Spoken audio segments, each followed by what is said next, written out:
Now, the American Business Council Nigeria, in partnership with the United States Chamber of Commerce, the Nigerian Investment Promotion Council, NASDAQ, and the Nigerian Exchange Group, held a U.S.-Nigeria executive business dialogue and high-level reception on the margins of the just concluded 78th session of the UN General Assembly in New York.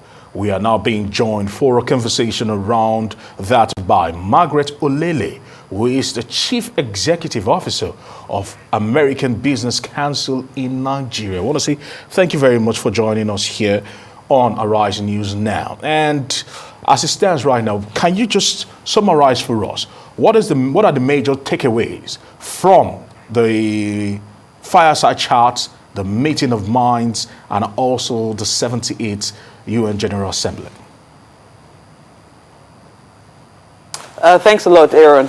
You know, one of the interesting things I found out about this event is the fact that a lot of people focused on the bell ringing. The bell ringing was actually I would say the icing on the cake. But more importantly were the issues around the dialogue that we had, which was, you know, with the top executives of U.S. companies and even Nigerian private sector, speaking with the president about the need for us to look at issues around clear policies that can help drive business in Nigeria. So things around, for instance, the digital tax issues as it impacts on the digital companies, issues around sustainability. I mean, overall, friendly policies that can drive businesses in Nigeria. Those were very clear focuses, those were clear areas of interest. And for me, I think those were moving forward opportunities. There were also issues around, you know, partnerships with the USTDA, you know, Nigerian private sector, the need to drive opportunities and collaboration in those areas. That and many more were discussed, and I think those were areas that we are looking forward to. So it's one thing to have the bell ringing, but more importantly, it is the moving forward, and that's where we're looking at. All right, Margaret, I'm very glad that you are downplaying the bell ringing because Nigerians are looking for low-hanging fruits. You've mentioned quite a lot of takeaways, and I would implore you to probably break it down for Nigerians that are looking for something to hold on to.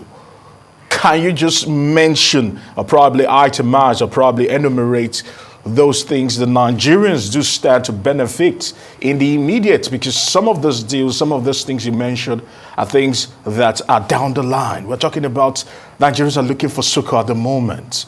Can you provide us with one? So for me, like I said, I'm not downplaying the bell ring. I said it's the icing on the cake. But I think more importantly, we need to look at issues that would benefit Nigerians, and that's, you know, the issues around the trade opportunities, you know, the collaboration between public sector, U.S. public sector, and U.S. private sector, the trade opportunities that can happen there, you know, the clear unlocking on the digital technology space, which I also believe that those are opportunities that we need to focus on. These are low-hanging fruits that, you know, we can you know, pull together, and also you know, the financial opportunities, you know, working with financial institutions. These are some of the things that I see that, you know, may be coming up, you know, for these from this event. Right. But overall, I think it's the government's interest to begin to have more policy-friendly policies that can really unlock the interests in doing business in Nigeria. Because like we always say, the U.S. is a natural business partner to Nigeria. But you know, we've seen the growth of, for instance, the council from about 30-something members to over 80 members in 6 years, which means that U.S. companies are still coming to Nigeria, despite the fact that, you know, we talk about the complex business environment and all that. So imagine that we have clear, interesting policies. I think that would kind of accelerate the opportunities. All right. I'm glad, Mrs. Olele, you mentioned that U.S. businesses are still coming to Nigeria, because the question I would have loved to actually, on my follow-up question, and I'll still be throwing it out to you. What can we do as a nation? Now we are making it, we've made a transition from one government to another. What can we do to ensure the ease of business and also attract this foreign direct investment that Nigeria badly needs? Is being able to have policies that don't change, as almost like a lady that changes her dress every 10 minutes. We need to have clear, sustainable, policies that are long-lasting. Not one government comes, another one changes at both subnational and national, government levels. We need to have situations where we don't have multiple policies that are not, friendly to businesses. We need to also look at best practices, across the world. I'm not saying that Nigeria should copycat everything that happens, every regulation, every policy, every bill that occurs in every world. But we need to see what is going on well in other parts of the world, because it's cliche, but the world is really a global village, and we cannot pretend that we exist in a silo. No, it's not possible. So we need to see what those things that can help us create those opportunities. Nigeria has potentials, and that's why countries like the US still remain interested in this country. Because quite frankly, if we don't have anything to offer, nobody will be talking to us. And that's the truth. You mentioned this, and doing a little research over the years in terms of businesses coming into Nigeria, foreign direct businesses coming to Nigeria, a lot of them they have the appetite to come to Nigeria. But at the same time, after a while, we're beginning to see the trend of people moving to other African countries.